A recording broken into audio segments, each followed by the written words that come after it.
ఓం సదాశివసమారంభాం వ్యాసశంకరమధ్యమాం అస్మదాచార్యపర్యంతాం వందే గురుపరంపరాం.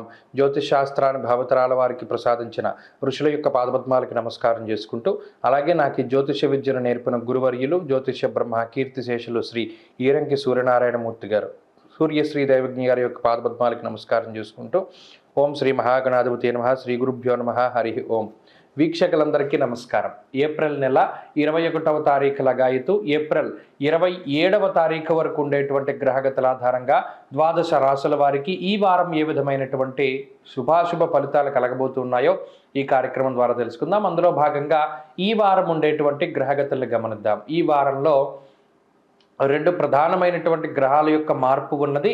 మేషరాశి యందు రవి గురుల యొక్క సంచారం కొనసాగుతూ ఉండగా ఈ నెల 25వ తారీఖున శుక్రుని యొక్క సంచారం మేషరాశిలోకి వస్తూ ఉన్నది. అలాగే కుజశనుల యొక్క కలయిక పూర్తి అయ్యి కుజరాహువుల యొక్క కలయిక ప్రారంభం కాబోతూ ఉన్నది. 24వ తారీఖు లగాయతు కుజుని యొక్క మార్పు మీనరాశిలోకి ఆయన మార్పు చెందుతూ ఉన్నారు. మీనరాశిలో ఇప్పటికే రాహువు బుధ గ్రహాల యొక్క సంచారం ఉండగా ఇప్పుడు వారితో పాటు కుజుడు కూడా కలుస్తూ ఉన్నారు. కుంభమందు శనేశ్వరుడు అలాగే కన్యా కేతువు ఉండగా ఈ వారంలో చంద్రుడు సింహం కన్యా తుల వృశ్చిక రాశుల్లో సంచారం చేస్తున్నారు. ఇటువంటి పరిస్థితుల్లో ద్వాదశ రాశుల వారికి ఏ విధమైనటువంటి శుభాశుభ ఫలితాలు కలగబోతున్నా తెలుసుకుందాం. అందులో భాగంగా మకర రాశి వారికి ఈ వారం చాలా సానుకూలమైనటువంటి ఫలితాలు గోచరిస్తూ ఉన్నాయి. ప్రధానంగా చాలా కాలం తర్వాత, ఒక అర్ధ సంవత్సరం తర్వాత కుజుని యొక్క అనుకూలత రావడం అనేటువంటి విషయం ఈ రాశి వారికి చాలా గొప్పగా చెప్పవచ్చును. మరీ ముఖ్యంగా తృతీయ స్థానమందు ఆ కారక గ్రహం ఏదైతే ఉన్నదో, తృతీయ స్థానానికి కారకుడు కుజుడై ఉండి ఆయన ఆ స్థానం యందు ఉన్నారో విత్తలాభ సదారోగ్యం ఇష్టసిద్ధి సుఖావహ అనేటువంటి శాస్త్రవచనం ప్రకారం విత్తం అనగా ధనము, విత్తలాభము అనగా ధనం, ఆర్థిక లాభాన్ని ఇది సూచిస్తూ ఉన్నది. అంతేగాక ఈ వారంలోనే చతుర్థ స్థానమందు శుక్రుడు కూడా అనుకూలిస్తూ ఉన్నారు.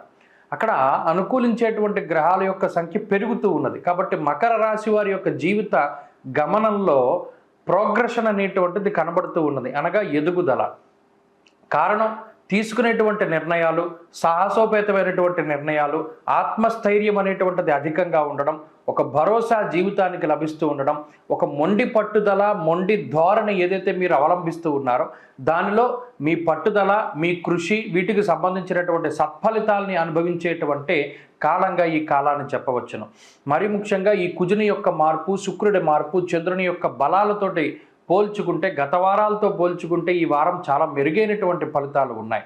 మరీ ముఖ్యంగా ఉద్యోగంలో మార్పు దగ్గర నుండి వ్యాపారంలో లాభం వరకు, లేదా అప్పుల బాధలు తగ్గడానికి, లేదా కొత్తగా మీరు ప్రారంభించేటువంటి పనుల్లో విజయాన్ని సాధించడానికి, ఇలా దేనికైనా సరే ఈ గ్రహ సంపత్తి ఉపయుక్తంగా ఉంటుంది. శుభ కార్యక్రమాలు చేయగలుగుతారు. అలాగే ఆరోగ్యాభివృద్ధి ఉంటుంది, సంతానాభివృద్ధి ఉంటుంది. గత కొద్ది కాలంగా ఏవైతే మాట పట్టింపులు మిమ్మల్ని వేధిస్తూ ఉన్నాయో ఆ మాట పట్టింపుల నుండి బయటపడగలుగుతారు. తోబుట్టువులతోటి సఖ్యత వాతావరణం ఉంటుంది. భూపరమైనటువంటి లావాదేవీల్లో విజయాన్ని సాధించగలుగుతారు. భూలాభము భూగృహ లాభాన్ని కూడా ఈ గ్రహ సంపత్తి సూచిస్తూ ఉన్నది. ఉద్యోగపరంగా క్రియాశీలకమైనటువంటి మార్పులు చేయడానికి అవకాశం ఉంటుంది. ఆ మార్పుల ద్వారా లబ్ధి పొందడానికి అవకాశం ఉంటుంది. వ్యాపార పరంగా సత్ఫలితాలని ఈ గ్రహస్థితి మీకు ఇస్తూ ఉన్నది. వ్యాపార లాభానికి అవకాశం ఉంటుంది. విద్యార్థులకి కాలం అనుకూలంగా ఉన్నది. దూర విద్య, విదేశీ విద్య, పోటీ పరీక్షలలో మంచి విజయాన్ని సాధించడానికి అవకాశం ఉంటుంది. అలాగే స్త్రీలకు ప్రత్యేకించి ఈ గ్రహ సంపత్తి కించిత్ కుటుంబ సభ్యులతోటి వైరాన్ని లేదా మనస్పర్ధల్ని మాట పట్టింపుల్ని సూచించినా కూడా శుక్రుని యొక్క స్థితిగతుల వల్ల మరలా అవి చల్లబడి అందరితోనూ కూడా సఖ్యత వాతావరణము, ఆరోగ్యము, సంతానాభివృద్ధిని కూడా సూచిస్తూ ఉన్నది. ఉద్యోగ వ్యాపారాలు చేసేటువంటి స్త్రీలకి ఒత్తిడి తక్కువగా ఉంటుంది. మకర రాశి వారు ఈ వారం మరింత అనుకూలమైనటువంటి ఫలితాలని సాధించడానికై సూర్యారాధన చేస్తూ ఉండడం చెప్పదగినటువంటి సూచన. ఆదిత్య హృదయ స్తోత్ర పారాయణం మంచి ఫలితాన్ని ఇస్తుంది. ఈ వారంలో కలిసి వచ్చేటువంటి రోజు మంగళవారంగా చెప్పవచ్చును. అదృష్ట సంఖ్య 2, అదృష్ట వర్ణము లేత ఎరుపు రంగు.